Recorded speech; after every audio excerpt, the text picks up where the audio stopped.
Medical కాలేజీలపై YCP తప్పుడు ప్రచారం చేస్తోందని ముఖ్యమంత్రి చంద్రబాబు మండిపడ్డారు.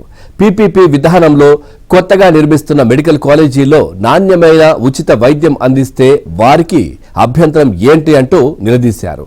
ఈ విధానాన్ని వ్యతిరేకిస్తున్న వ్యక్తులకు అనారోగ్యం వస్తే కార్పొరేట్ ఆసుపత్రులకు వెళ్తున్నారని, కానీ పేదలకు మాత్రం ఉచితంగా నాణ్యమైన వైద్యం వద్దా అని ప్రశ్నించారు. ఇక పేదలకు మెరుగైన వైద్య సేవలు వద్దు అన్న తీరుగా వైసీపీ వ్యవహరిస్తోందని విమర్శించారు. ముందు విధానంతో పోలిస్తే ప్రస్తుత విధానం ద్వారా 110 సీట్ల అదనంగా పేద విద్యార్థులకు దక్కుతాయని వివరించారు. ఆ కాలేజీలో నాణ్యమైన వైద్య సేవలు అందుతాయని చెప్పారు.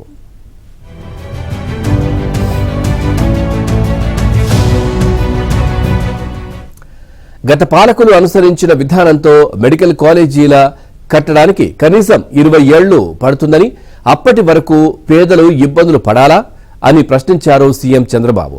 పీపీపీ విధానంలో 2 ఏళ్లలోనే మెడికల్ కాలేజీలు అందుబాటులోకి వస్తాయని తెలిపారు.